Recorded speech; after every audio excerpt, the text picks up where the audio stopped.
and we'll practice this today because we want to stay true to the methods, remembering that this again is not tuina as such. It is an older system.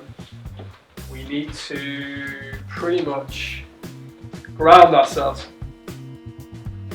okay? Because we're going to be touching organs in the body. I mean, we should be doing this anyway when we're doing tuina, but if you're dealing with somebody's emotional health and you're carrying that intention, please make sure that you have an intention to be grounded also. You don't want to be a situation where if a person you're treating and you're worried that they're going to have an emotional outburst during the treatment, you're not grounded, you're going to feel that.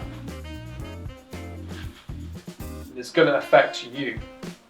Yes? Does that make sense? I mean, if you go into a meeting in work and you're ungrounded, you're going to feel conflict, you're going to feel that. Coming from a place where you're centered, it's a lot easier to deal with stress. Is it not good to feel a little bit of what you're feeling without taking it on, like, so that you can kind of treat it? And I think it depends on your own sensitivity. I think it happens on occasion, and it will happen on occasion, and you just need to go, oh, that's information, I'm observing it. yeah. I'm not engaging in it, but I'm observing it, and how I'm observing it is I'm feeling it in my own body. Does that make sense? Yeah. As soon as you start to go, oh Jesus, what's this? Now you can start to take ownership, and then you go away after a long day in work and treating people, feeling sick. And this, I can vouch for, happened to me a lot. My wife used to say to me, you look washed out, you look grey. And I realised I'd neglected my own internal practice. And so when you're working with somebody else's space, you need to make sure your own space is where you want it to be. Does that make sense? Yeah. If you were handling radioactive material, you wouldn't be like Homer Simpson. Woohoo!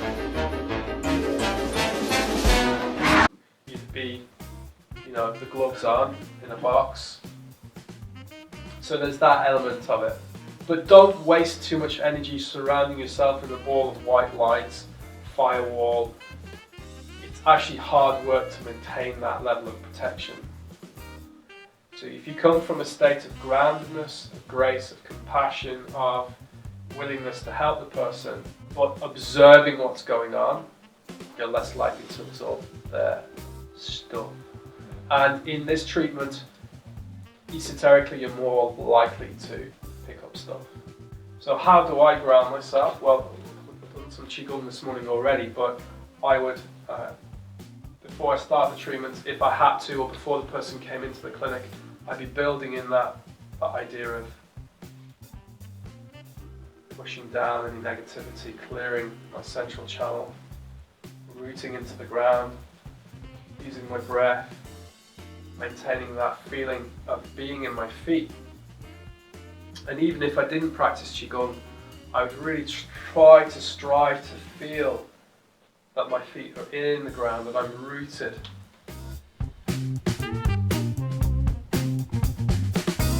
Yeah.